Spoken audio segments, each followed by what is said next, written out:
Hola chicos, ¿cómo están? Vamos a empezar con las correcciones del primer integral final 2020. Empezamos con una pregunta de nomenclatura. Me dice el nombre correcto de ese compuesto. Las recomendaciones que siempre les doy es, mirando la fórmula del compuesto, ustedes ponen las nomenclaturas posibles de ese compuesto y después destapan. Cuando yo tengo esa sal, primero es una sal de tipo neutro. ¿Por qué? Porque todos los hidrógenos han sido reemplazados por el aluminio. Bien, en la explicación que les doy en las hojitas, le hago la comparación si esa sal hubiera sido a partir del ácido metafosfórico o a partir del ácido fosforoso, o sea, del 113 o del 313. Y pueden ver que esa sal proviene del ácido fosforoso. También repasemos las nomenclaturas de Stock, la nomenclatura estequiométrica y la otra que yo le llamo la colgada de Stock. Entonces, una vez que hice la fórmula, me doy cuenta que deriva del ácido fosforoso, entonces se llama fosfito de aluminio, fosfato 3 de aluminio o trioxofosfato de aluminio. Respecto a la pregunta número 2, es una pregunta de sistemas materiales donde hablamos de las transformaciones físicas o químicas de la materia, en este caso de las sustancias. Recordemos que una transformación física es cuando esa sustancia después de la transformación sigue siendo la misma sustancia. En cambio, la química, luego de producirse esa transformación o cambio, es otra sustancia diferente que tiene propiedades químicas y totalmente diferentes. Entonces, vayamos a los ejemplos. Primero tenemos el agua con el azúcar y obtenemos una solución azucarada. Bien, que tengo una solución, o sea, ese cambio sigue teniendo los mismos componentes, entonces se trata de una transformación física. En el caso de ese pasaje de agua líquida a vapor, por evaporación o vaporización, que lo llamamos, yo había dicho que todos los cambios de estado son transformaciones físicas. Después tenemos la reacción química. Todas las reacciones químicas son transformaciones químicas.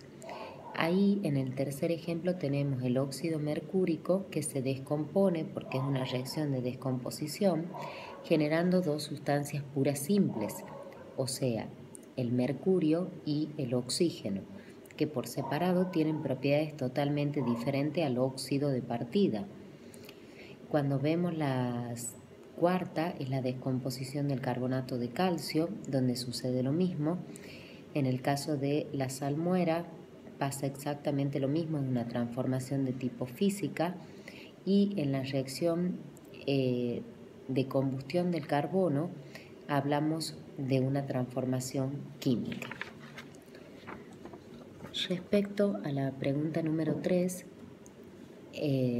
una pregunta de estructura atómica, tenemos que ver cuáles de esos elementos incógnitas pertenecen al mismo grupo o pertenecen al mismo período y ponerlo de a pares. De a pares significa de a dos. Entonces, para saber cuáles están en el mismo grupo, yo tengo que fijarme en la configuración electrónica externa, donde, si repasamos un poquito, el grupo 1A tenía una configuración electrónica externa, NS1, que eran los metales alcalinos, después los alcalinoterrios, que son del grupo 2, NS2, los halógenos, NS2, NP5, y los gases nobles o inertes, NS2, NP6, a excepción del helio, que tiene una configuración 1s2. Entonces, si nosotros vemos cuáles pertenecen al mismo grupo y lo ponemos de a pares, sería el elemento incógnita, el T, con el mismo grupo, hemos dicho. El elemento T con el I, porque tienen la misma configuración electrónica externa. Y si lo vemos, el otro par sería entre X y Z, porque los dos terminan en NP4, uno en 3P4 y el otro en 4P4. Entonces esos pares pertenecerían al mismo grupo. Y cuando yo me tengo que fijar cuáles pertenecen al mismo periodo, debo fijarme el último nivel. Bien, en este ejemplo sería el I con el Z, porque su último nivel es el nivel 4, y el T con el X, porque su último nivel es el 3. Con respecto al problema número 4, es un problemita que lo hemos hecho varias veces. Con respecto al grupo funcional de los alquinos, recuerden que la insaturación corresponde a 3 enlaces covalentes, o sea, un triple enlace. Si hablamos de orbitales moleculares, son 2pi y un sigma, siendo el orbital sigma el fuerte y los pi los débiles y los que se van a romper para poder generar esas reacciones de adición que dan los alquinos.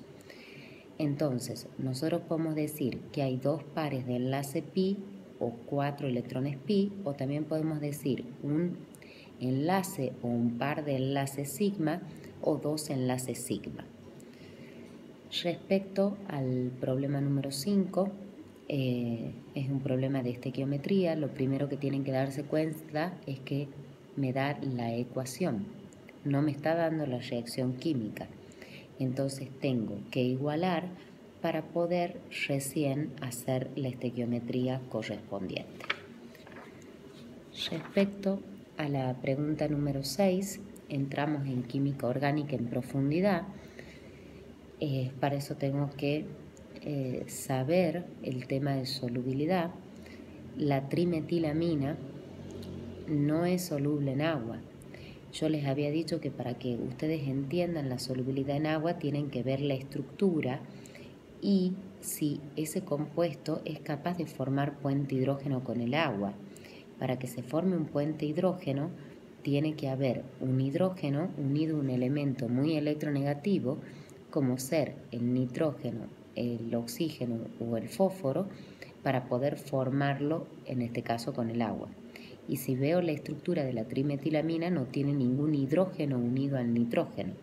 Además, las aminas primarias eran las que eran más solubles en agua, y a medida que aumentaba ese peso molecular de la amina, disminuía la solubilidad en la misma.